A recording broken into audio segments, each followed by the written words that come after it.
예배는 살아있다, 예배는 살아있다라는 주제로 우리 말씀 나누도록 하겠습니다. 예배도 죽은 예배가 있고요, 살아있는 예배가 있습니다. 예배가 살아있다는 것은 예배에 어떤 생명력이 있다는 의미이기도 하고요, 또 다른 말로는 하나님께서 기뻐 받아주시는 예배가 있고 하나님이 받아주지 않는 그런 예배도 있다는 것입니다. 이 사실이 왜 중요할까요? 우리가 드리는 그 예배는 단순히 하나님 앞에 이렇게 드리는 그런 예배뿐만 아니라 그 예배에 따라서 우리의 삶도 달라지기 때문에 예배를 드린다는 것, 예배가 살아있다는 것은 아주 중요합니다. 초대교회를 보면 두려움에 떨었었죠. 제자들과 사도들이 두려움에 떨고 있을 때 예수님 말씀처럼 그들이 모여서 기도하고 예배드리기 시작했습니다.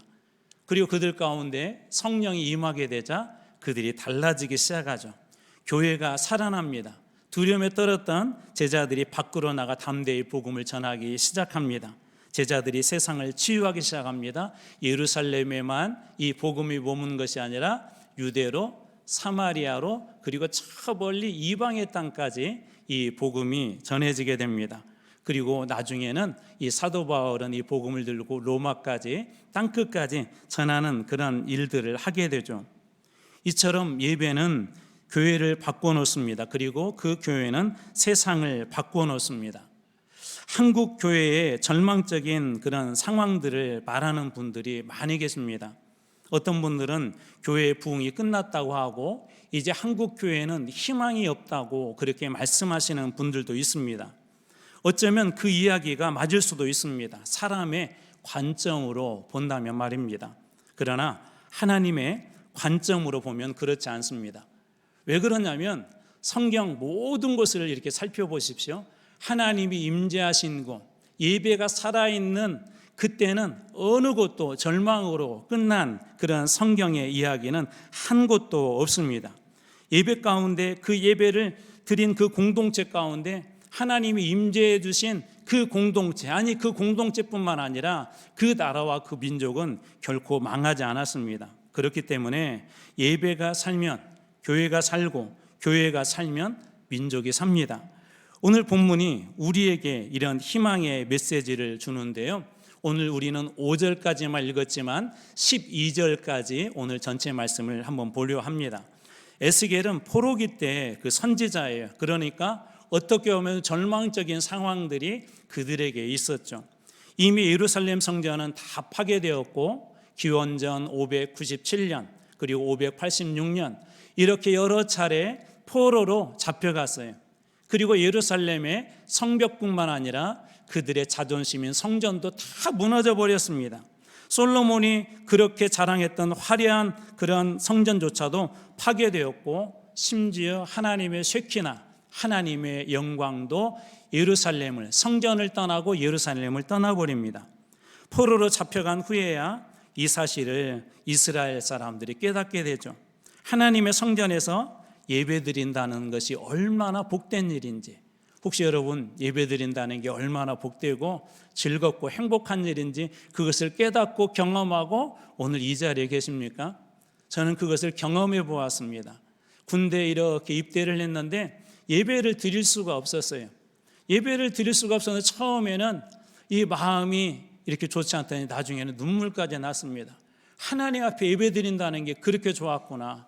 청년회 때 누구나 한 번 정도 예배도 드리고 싶지 않고 또 우리 부서별 예배도 빠지고 싶고 그러는데 그때 제 마음속에 왔다는 것은 온 생각은 뭐냐면 하나님 앞에 예배 드리는 게 정말 복된 일이구나, 정말 행복한 일이구나 라는 것을 그때 깨달았습니다.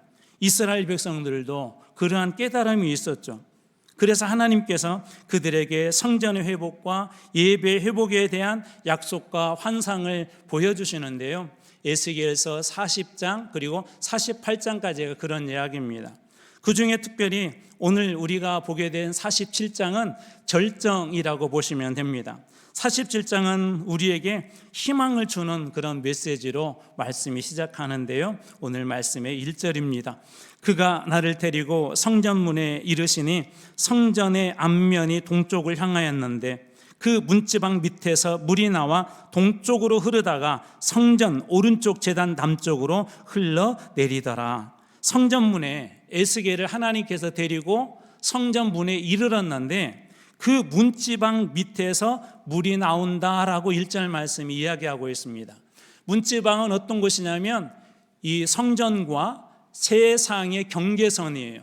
그러니까 성전과 세상의 경계선에서 성전에서 세상으로 이렇게 물이 흘러나오는 그런 그림을 여러분들이 그리시면 됩니다. 즉 성전에서 세상을 향해 물이 흘러가는 그런 모양새였던 것이죠. 그 양은 얼마나 되었을까요? 2절 말씀입니다. 그가 또 나를 데리고 북문으로 나가서 바깥길로 꺾여 동쪽으로 향한 바깥문에 이르기를 본즉 물이 그 오른쪽에서 스며 나오더라. 물이 나오는데 어느 정도 양이 나온다고 이야기하고 있냐면 스며 나온다라고 이렇게 이야기합니다. 그러니까 물의 양이 많지 않다는 걸 알 수가 있죠. 성전에서 흘러나오는 그 물의 양을 보고 어떻게 보면 사람들이 실망했을지 모르겠습니다. 우리도 그럴 수 있죠. 이 적은 양이 세상을 살릴 수 있을까? 하나님 앞에 예배드리니 한 시간이 세상을 살릴 수 있을까? 우리 가정을 살릴 수 있을까? 내 신앙을 살릴 수 있을까? 내 삶을 살릴 수 있을까? 우리는 그렇게 생각할 것입니다. 그런데 우리는 이전 시간에 한번 보았던 우물가에서 만났던 한 여인의 그 삶을 보면 결코 그렇지 않다는 걸 알 수가 있습니다. 사마리아 우물가에서 예수님이 만났던 그 여인과의 그 시간은 길지 않았습니다. 아주 짧은 시간이었었죠. 하나님께서 임재하신다는 그것이 예배라는 측면에서 본다면 이 여인 역시도 예수님과 그 만남을 통해 하나님 앞에 예배드리고 있었던 것이죠. 그 시간은 그렇게 길지 않았습니다. 그곳은 그 여인에게 예배의 자리였었고 아주 짧은 시간이었었지만 그 여인의 삶이 완전히 달라지는 계기가 되었습니다. 이 여인은 육체적인 목마름으로 그곳에 왔지만 육체적인 목마름뿐만 아니라 영혼의 목마름까지도 그곳에서 해결하게 됩니다. 예수님께서 그때 이 여인에게 주셨던 말씀 한 절입니다. 요한복음 4장 14절입니다. 내가 주는 물을 마시는 자는 영원히 목마르지 아니하리니. 이 여인은 육체적인 그런 물을 구하러 왔지만 그곳에서 만난 그 예수님, 그가 만났던 그 예수님을 통해서 영원히 목마르지 않은 그 생명수를 얻게 됩니다. 내가 주는 물은 그 속에서 영생하도록 영원토록 솟아나는 샘물이 될 것이다 라고 그렇게 예수님께서 약속해 주죠. 이 여인과의 이 아주 짧은 그런 만남이었습니다. 이 여인은 그곳에서 예수님으로부터 주어지는 영생하는 샘물을 만나게 되었죠. 그러자 어떻게 되었습니까? 평소 그녀를 외면하고 손가락질했던 사람들에게, 자신을 외면하고 자신을 죄인 취급했던 손가락질했던 그 사람들에게 나아가서 복음을 전합니다. 그리고 평소 그녀를 외면하고 손가락질했던 사람들인데 그날은 이상하게 그녀의 말을 사람들이 다 듣습니다. 그녀가 전한 복음을 다 듣습니다. 그것을 통하여서 그날 그 마을 전체가 예수를 믿는 놀라운 일들이 일어나게 됩니다. 여러분, 예수님과 그 짧은 만남의 시간이 그녀의 삶을 바꿔놓고 그녀 삶 속에 주었던 그 영생수가 그녀 안에만 머물지 아니하고 그녀가 살았던 그 마을 전체도 변화시키는 놀라운 그런 일들을 우리가 본 것이죠. 이처럼 예배가 살면 인생이 살아납니다. 예배가 살면 우리의 사역이 다시 살아납니다. 예배가 살면 내가 속한 공동체가 희망의 공동체가 됩니다. 중동의 한 그 선교사님 이야기인데요. 중동은 대부분이 이슬람 지역입니다. 그래서 예수를 믿는다는 것도 어렵고 특별히 복음을 전한다는 것은 더 어렵습니다. 이 선교사님이 중동에 가서 복음을 이렇게 전하는데 이 특별히 그 지역은 극단적인 이슬람 지역이었어요. 그러니까 훨씬 더 복음을 전하는데 어려운 지역이었었죠. 사람들에게 복음을 전할 수도 없었고요. 어떻게 복음을 이렇게 전하려고 하다 보면 사람들이 끊임없이 그를 경계하고 심지어 어떤 사람들은 핍박하기 시작합니다. 복음을 전하는 일도 어려웠지만 몇 년 동안 한 명의 회심자도 없었습니다. 시간이 지날수록 사람들이 저 사람 예수 믿는 사람 아니야? 우리들에게 복음을 전하려고 온 것 아니야? 우리를 교화시키려고 온 것 아니야? 의심의 눈초들이 점점 더 커져갔습니다. 그러면서 그 중에 어떤 사람들은 계속해서 이 선교사님을 핍박하기 시작했습니다. 문제는 아직도 한 명의 회심자도 없었다는 거예요. 이런 상황이 계속되자 어느 날 선교사님은 하나님 앞에 무릎 꿇을 수밖에 없었습니다. 절망 속에서 울면서 하나님 앞에 기도했습니다. 하나님, 아무것도 할 수 없습니다. 하나님, 저를 이리 보내셨는데 저는 아무것도 할 것이 없습니다. 그동안 열심히 제가 이곳에서 할 수 있는 방법대로 복음을 전했지만 저는 한 사람도 구원하지 못했습니다 라고 그렇게 이야기할 때, 그때 이 선교사님 마음속에 오늘 우리가 읽었던 이 환상의 말씀을 보여주셨습니다. 성전 문지방에서 스며 나오는 아주 작은 양의 그 물줄기를 하나님께서 그에게 보여주셨던 것이죠. 선교사님은 그때 그것이 어떤 의미인지 자기에게 깨달음이 이렇게 하나님께서 주셨어요. 그것은 뭐냐면 하나님 앞에 예배를 회복하라는 거예요. 내가 예배 잘 드리고 있지만 매일매일 하나님 앞에 드리는 예배를 회복하라는 것입니다. 그래서 선교사님은 아무도 아직 일어나지 않은 이런 새벽 5시간에 홀로 일어나서 하나님 앞에 새벽 예배를 드리기 시작했습니다. 매일 하나님 앞에 그렇게 예배를 드리기 시작했습니다. 여전히 상황들은 변하지 않고 있었죠. 그런데 어느 날 6개월쯤 지났을 때 일입니다. 그를 가장 박해했던 그런 사람이 찾아와서 이렇게 선교사님에게 고백했습니다. 당신의 하나님을 알고 싶습니다. 당신 안에 뭔가 있는 것 같습니다. 당신이 믿는 하나님을 알고 싶습니다. 무엇이 달라진 것이죠? 이 선교사님에게 유일하게 회복된 것이 있다면 하나님 앞에 그가 예배하는 것이었습니다. 선교 현장에서 진실하게 하나님 앞에 예배드리는 것이었습니다. 그런데 놀랍게도 그 예배가 아무런 그 선교사님에게만 영향이 있었을 것 같은데, 놀랍게도 이 선교사님이 드린 그 예배가 어떤 한 사람의 마음을 움직이기 시작했습니다. 그동안에 한 명도 이 복음을 받지도 않고 회심하지도 않았는데 이 선교사님의 예배를 통하여서 한 사람이 그렇게 돌아오기 시작한 것이죠. 이처럼 예배가 살면 먼저 내가 삽니다. 예배가 살면 사역이 살아납니다. 예배가 살면 한 사람의 영혼이 돌아오는 놀라운 일들이 일어나게 됩니다. 다른 사람 뭐라고 할 것이 없다는 거예요. 나의 예배가 살아나면 내 삶에 드리는 예배가 사람들이 볼 때 문지방에서 겨우 나오는 그런 물처럼 보여지지만, 적은 양처럼 보이지만 그것이 한 사람의 인생을 바꾸는 능력이 된다는 것입니다. 그렇기 때문에 여러분, 참된 예배를 회복하십시오. 예수님께서 요한복음 4장 24절에서 말씀하신 것처럼 하나님은 영이시니 예배하는 자가 영과 진리로 예배할지니라. 하나님 앞에 진실되게 여러분들이 예배드릴 때, 영과 진리로 예배드릴 때, 오늘 성령의 감동 가운데 예배드릴 때, 하나님 앞에 나의 마음속에 있는 모든 상처와 모든 아픔들조차도 다 내려놓고 영과 진리로 예배드릴 때, 하나님께서는 그 한 사람을 통하여서 희망이 시작되게 하실 줄로 믿으시기 바랍니다. 영과 진리로 드리는 예배에는 생명력이 있습니다. 영과 진리로 드리는 그 예배에는 살아남의 축복이 있습니다. 영과 진리로 드리는 그 예배에는 한 사람의 영혼을 주님께 돌아오게 하는 놀라운 능력이 있음을 믿으시기 바랍니다. 하나님께서 주시는 또 다른 은혜는, 이제 이 성전 문지방의 세상을 향하여서 조금씩 흘러나왔던 그 물이 거기에서만 머물지 않고 두 번째로 세상으로 향하여서 흘러가고 있다는 것입니다. 오늘 말씀의 3절입니다. 그 사람이 손에 줄을 잡고 동쪽으로 나가 천척을 측량한 후에 그 물을 건너게 하시니 물이 발목에 오르더니, 천척 대략 한 500m 정도 되는데요, 성전 문지방에서 나온 그 물, 스며 나오는 물, 그것이 이렇게 흘러가는데 천척을 측량하게 했대. 500m를 측량하고 가서 에스겔로 한번 건너가 봐라 그랬더니 그 물의 양이 발목 정도로 이렇게 물이 흐르고 있었다라고 그렇게 이야기합니다. 그리고 말씀은 3절, 4절, 5절에 발목으로, 그리고 무릎으로, 허리로, 그리고 마침내 5절에는 건너지 못할 강이 되었다라고 말씀은 그렇게 이어집니다. 살아있는 예배는 교회 안에 머물지 않습니다. 세상을 향해 깊어지고 넓어집니다. 다시 말해서 예배와 삶이 동일해지고 예배 드렸던 그 예배가 세상에 가서는 더 넓어지고 더 깊어진다는 그런 것이죠. 베드로를 생각해 보십시오. 예수님과 3년을 함께 했지만 결정적인 순간에 그는 이렇게 말하죠. 나는 저 사람을 모릅니다. 저 사람이 누군지 모릅니다라고 그는 무려 3번이나 예수님을 부인했습니다.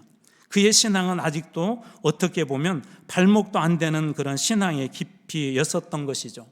그러나 오순절 예배 후에 성령 강림 이후에 베드로는 완전히 달라졌습니다.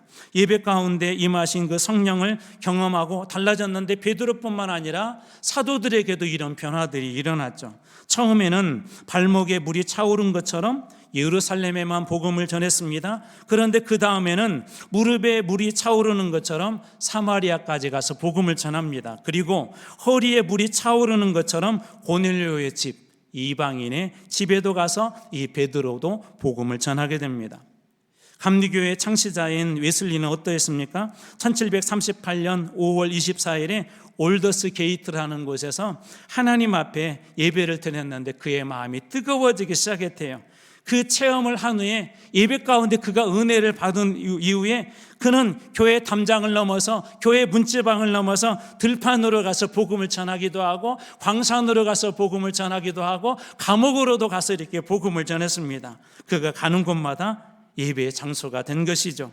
그곳에서 많은 죄인들이 믿고 돌아왔습니다. 예배가 살아서 세상을 흘러간 것이고 세상을 향해 흘러간 그 예배가 이 웨슬리뿐만 아니라 감옥 안에 있는 사람들, 들판에 있는 사람들, 노동자들, 광산에 있는 사람들, 많은 사람들을 믿고 돌아오게 한 것이죠. 제가 어느 곳에 이렇게 갔다가 한 목사님으로부터 참 은혜로운 이야기를 들었습니다. 그 집에 이렇게 이 횟집을 하고 있었는데 저를 그곳에 이렇게 데리고 가서 대접을 하면서 그 집에 한 가지 이야기를 이렇게 해 주셨어요. 한 어린아이가 그 집에 그 손녀딸이 여자아이가 있는데 주일학교 이렇게 와가지고 목사님 설교를 이렇게 들었는데 펑펑 울었대요. 그날 설교가 뭐였냐면 예수 믿으면 천국 가고 믿지 않으면 지옥 간단다. 그런데 그 지옥은 이런 곳이야. 그런 얘기를 하니까 얘가 펑펑 울었대요. 왜 우냐고 물었더니 할머니 때문에 그렇다는 거예요. 사실 목사님께서도 오래전부터 여러 번 그 할머니를 전도했는데 이 할머니는 자기는 절대 교회 안 나간다고 그렇게 이야기했던 분입니다. 이 아이가 집에 돌아가서 할머니에게 이렇게 이야기합니다. 할머니, 나 사랑하지? 당연히 사랑하지. 그러면서 또 이 아이가 눈물을 글썽거리면서 그렇게 할머니에게 이야기하더래. 할머니, 그런데 어떻게? 나 죽으면 나는 천국 가고 할머니는 죽으면 지옥 가는데 나는 영원히 할머니하고 같이 살고 싶은데 천국에서도 할머니 보고 싶은데 할머니 함께 보고 싶은데 할머니 어떻게 라고 이 손녀딸이 그곳에서 진심으로 울면서 그렇게 할머니에게 이야기를 하니까 할머니가 그때 알았어. 할머니도 교회 갈게. 할머니도 너 따라서 교회 갈게. 이 어린아이가 할머니를 전도한 거예요. 어디에서 이런 변화가 일어난 것이죠? 한 어린아이가 예배 가운데 은혜 받고 한 어린아이가 예배 가운데 성령께 주시는 그 마음 가지고 세상으로 향하여서 가정으로 향하여서 그곳에 가서 할머니에게 그 복음을 내려놓았을 때 이런 일들이 일어난 것 아닙니까?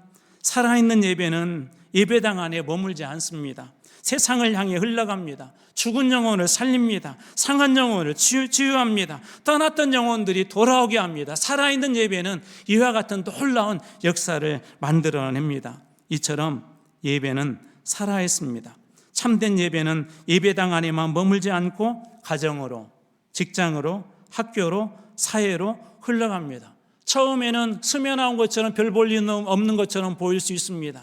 조금 더 나의 삶이 깊어졌지만 여전히 발목밖에 안 되는 여전히 부족한 것처럼 보일 수 있습니다. 그러나 어느 순간 그 삶이 예배 가운데 적셔지게 될 때 그것이 우리의 무릎으로 우리의 허리로 어느 순간 건너지 못할 하나님의 큰 은혜의 강을 만들어낸다는 것입니다. 사랑하는 성도 여러분, 저는 여러분들이 예배를 드리는 이곳에서만 은혜 받지 않기를 바랍니다. 여러분들이 세상으로 나갔을 때 내가 드린 이 예배 한 시간이 무슨 의미가 있겠어? 그것이 아니라 처음에는 스며 나온 것 같은 별 볼 일 없는 예배처럼 보이지만 어느 순간 발목으로, 무릎으로, 허리로 어느 순간 건너지 못할 큰 은혜의 강을 만드는, 하나의 은혜의 강을 만드는 그 일에 쓰임받는 예배자들 다 되시길 주님의 이름으로 축원합니다.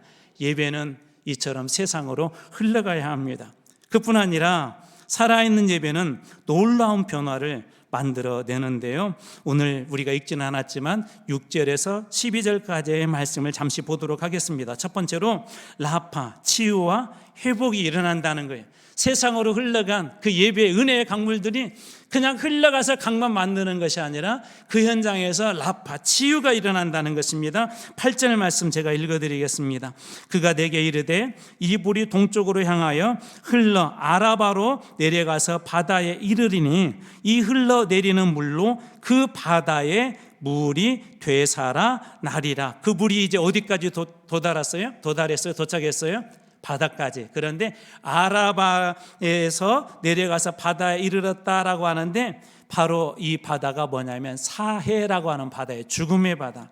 그런데 오늘 그 말씀의 끝에 보면 이 흘러내리는 물로 그 바닷물이 되살아났대요. 되살아났다, 살아났다란 말이 히브리어로 라파라는 말인데요. 이게 고치다, 치유하다, 치료하다, 건강하게 하다, 회복하다라는 그런 뜻이 있습니다. 무엇이 되살아난 것이죠? 성전에서 스며 나온 그 불이 거기에 머물러 있지 아니하고 흘러서 점점 깊어지고 넓어지더니 마침내 바다에 도달하여서 그 죽음의 바다를 라파, 치료하는 그런 물이 되었다는 것입니다. 살리는 물이 되었다는 것이죠. 사해는 염분의 농도가 30%에 달해서 어떤 생물도 살 수 없는 죽음의 바다라고 합니다. 그런 바다가 살아난 거예요. 지금도 어떤 우리 기술로도 그 사회를 못 살리죠. 물론 살리려는 노력을 하진 않지만 살릴 수가 없습니다. 그런데 놀랍게도 하나님께서는 살릴 수 없을 것 같은 그런 인생도, 살릴 수 없을 것 같은 그런 가정도, 살릴 수 없을 것 같은 우리 공동체도 살리는 것이 바로 이 한 사람의 예배를 통하여 하나님 주셨던 그 은혜의 강물이 흘러가는 곳마다 그렇게 되살아난다라고 이야기합니다. 저는 여러분들이 예배를 드리고 여러분들이 발걸음이 닿는 것마다 여러분들을 그 발걸음을 통하여서 되살아나는 하나님의 치유, 여호와 라파의 은혜가 있는 여러분의 예배의 여정이 되길 주님으로 축원합니다. 두 번째로 어떤 축복을 주시냐면 하야, 부흥이 일어난대요. 9절 말씀입니다. 이 강물이 이르는 곳마다 번성하는 모든 생물이 살고 또 고기가 심히 많으리니 이 강물이 흐르는 곳마다 번성하고요, 또 생물들이 살아나고 고기가 심히 많게 되는데 이 물이 흘러들어가므로 바닷물이 되살아나겠고 그 다음에 말씀이 이렇게 이어집니다. 이 강이 이르는 각처에 모든 것이 살 것이며 이 물이 흐르는 각처의 모든 것이 산다. 여기 산다는 말이 여기는 하야라고 하는 그 히브리어입니다. 히브리어. 이 뜻은 뭐냐면 살아난다는 의미이기도 한데요, 살다, 생명을 유지한다라는 의미이기도 하지만 부흥한다라는 의미도 있어요. 부흥이라는 게 단순히 숫자의 개념이 아니라고 그랬죠. 생명이 들어가서 다시 살아나는 거. 에스겔 37장의 마른 뼈들에게 생명이 들어가서 살아나는 게 바로 그게 하야, 그게 부흥이라는 그런 뜻인데요. 다시 말해서 하나님의 이 예배의 강물이 흐르는 곳마다 부흥의 역사가 일어난다는 거예요. 왜 그렇습니까? 예배는 살아있기 때문에 그래요. 살아있는 그런 예배, 그 예배자들이 닿는 것마다 이런 부흥의 역사가 일어나게 될 줄로 믿습니다. 저는 여러분들이 이곳에서 예배를 드리고 주신 은혜를 붙잡고 은혜의 강줄기를 만들며 갈 때 여러분의 가정이 다시 부흥하길 주님의 이름으로 축복합니다.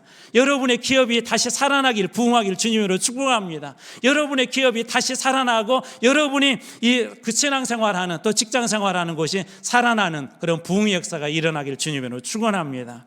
세 번째로는 지속적인 열매를 맺는데요. 12절 말씀입니다. 광 좌우가에는 각종 먹을 과실나무가 자라서 그 잎이 시들지 아니하며 열매가 끊이지 아니하고 달마다 새 열매를 맺으리니 그 불이 성소를 통하여 나옴이라. 달마다 새 열매를 맺는데 그 이유가 성소에서 흘러나온 물 때문이다. 달마다 열매를 각종 수많은 여러 가지 열매를 맺는데 그 이유가 성소에서 흘러나오는 물 때문이다라고 그렇게 이야기합니다. 심지어 그 열매는 먹을 만하고 아주 맛이 있고 그 잎사귀조차도 약의 재료가 되리라라고 그렇게 이야기합니다. 이처럼 예배는 살아있습니다. 예배자의 발걸음이 닿는 곳마다 예배 중에 받았던 그 은혜를 흘려보내는 곳마다 이처럼 많은 열매가 맺어지게 될 것입니다. 앞에서 소개했던 그 한 어린아이의 그 예배가 할머니를 구원하는 구원의 열매를 맺지 않습니까? 존 웨슬리라든지 또 우리 웨일즈의 부흥을 일으켰던 이반 로버츠 같은 사람들이 가는 곳마다 수많은 열매를 여러분 맺지 않습니까? 여러분 참된 예배는 예배당 안에서 끝나지 않고 여러분들이 가는 곳마다 수많은 영적 수확의 열매를 맺게 하실 것입니다. 이 수확의 기쁨을 여러분들이 다 누리시길 주님의 이름으로 축원합니다. 윌리엄 부스라는 분을 여러분이 들어보셨을 거예요. 19세기에 영국의 런던의 이스트 엔드는 죽은 곳 같은 그런 곳이었다고 합니다. 그곳에는 가난, 범죄, 알코올 중독자 그리고 매춘이 만연한 그런 절망의 지역이었대요. 그 어느 누구도 그것을 변화시킬 수 없다고 생각했습니다. 그런데 그 지역이 완전히 바뀌게 되었는데 바로 이 윌리엄 부스라는 한 목회자 때문입니다. 그가 예배 중에 하나님의 은혜를 체험했어요. 그 절망적인 그곳에도 하나님께서 은혜를 주실 수 있겠다, 그것도 살릴 수 있겠다라는 그런 하나님의 감동이 있었습니다. 그는 즉시 그 은혜, 받은 은혜를 가지고 한 성전에서 나온 스며 나온 물처럼 보잘것없이 한 걸음 한 걸음씩 그 거리로 그 지역으로 나갔습니다. 그는 그 은혜로 이스트엔드 거리로 나갔습니다. 그런데 놀랍게도 술집에 가서 복음을 전하고 거리로 가서 복음을 전하고 빈민가로 가서 복음을 전하고 알코올 중독자들에게 복음을 전하게 되었을 때 처음에는 사람들이 비웃었지만 그가 포기하지 않고 복음을 전할 때 놀랍게도 변화되기 시작했습니다.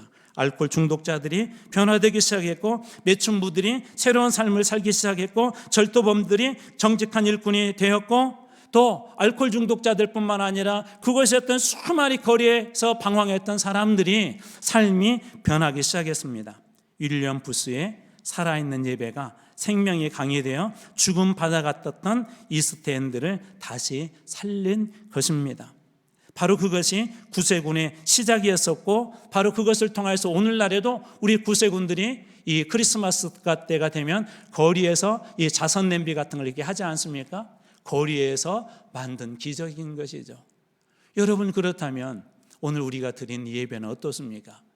오늘 이 한 시간은 여러분들에게 어떤 시간입니까? 세상 사람들이 볼 때는 기독교인들 저 한 시간 예배 드려 라고 별 볼 일 없는 우리하고 똑같은 시간, 차라리 그 한 시간 돈 버는 시간이 낫지, 한 시간 휴식하는 게 낫지, 한 시간 좋은 곳에 가서 즐기는 것이 낫지라고 그렇게 이야기할지 모르겠습니다. 그러나 오늘 말씀이 우리들에게 주는 은혜는 무엇입니까? 예배는 살아있다는 거예요. 살아있는 그 예배가 우리 한 사람 한 사람이 임할 때 처음에는 보잘것없는 것처럼 스며나온 물처럼 보이지만 그것이 나중에 은혜의 큰 강줄기를 만들고 그 좌우 주변이 살아나게 되고 수많은 사람들이 소생하게 되는 놀라운 역사를 만든다는 것입니다. 사랑하는 성도 여러분, 6월 한 달 동안 예배와 삶의 일치라는 주제로 함께 걸어온 여정을 마무리하며 에스겔 47장 이 환상을 통해서 우리는 분명한 진리를 하나 확인했습니다. 우리가 드리는 예배는 살아있다는 것입니다. 이 예배가 살아있다는 것입니다. 예배는 절망의 한복판에서 우리를 희망으로 다시 바꿔놓은 그런 희망의 시작점이 되었고, 예배는 성전을 넘어서 세상으로 흘러가는 생명력 있는 그런 강줄기를 만들어냈고, 예배는 세상의 놀라운 변화를 일으키는 그런 능력이 있음을, 회복하고 치유하는 그런 능력이 있음을, 예배는 살아있음을 오늘 말씀을 통해 우리는 말씀을 통해 큰 교훈을 받았습니다. 생명의 강이 흐르는 곳마다 죽은 것들이 살아나고 사회까지도 소생된 것처럼 저는 여러분들이 오늘 시간 예배드리고 받은 은혜를 붙잡고 여러분의 가정으로, 일터로, 삶의 현장으로 돌아갔을 때 그곳이 다시 살아나는, 그것이 하야, 부흥하게 되는, 또 그것이 라파, 치유가 되어지는 그런 놀라운 일들이 일어나게 될 줄로 믿습니다. 주변에 죽어가는 것들이 살아나고 절망의 사람들이 희망을 찾게 되고, 여러분들의 예배는 살아있습니다. 여러분 이 예배 1시간에 드린 그 예배가 그냥 여기서 끝나는 것이 아니라 진짜 예배는 이제 성전의 문을 나서는 순간부터 여러분 나타나기 시작할 것입니다. 여러분의 예배에서 생명의 강이 흘러나오고 여러분의 예배를 통해서 가정과 직장과 그 사회가 그런 변화가 되는 놀라운 일들이 일어나게 될 것입니다. 오늘 말씀도 우리들에게 그렇게 축복하고 있습니다. 이 강물이 흐르는 곳마다 번성하는 모든 생물이 살아날 것이다. 이 강물이 흐르는 곳마다, 예배 중에 쉬었던 은혜의 강물이 흐르는 곳마다 번성하는 모든 생물들이 살아날 것이다 라고 주님께서 오늘 우리들에게도 약속하여 줍니다. 우리의 예배가 단순한 종교 의식이 아니라 세상을 살리는 생명의 강이 되기를 간절히 기도합니다. 예배는 살아있습니다. 우리가 살아있는 예배로 우리의 모든 삶이 새로워지고 우리가 속한 이 땅이 하나님 나라의 생명력으로 가득 차기를 주님의 이름으로 축원합니다. 여러분들의 예배를 통해 여러분이 가하는 모든 것이 살아나는 예배자로 은혜의 큰 강물을 만들어내는 치유자로 쓰임받는 여러분들 다 되시길 주님의 이름으로 축원합니다. 기도하겠습니다.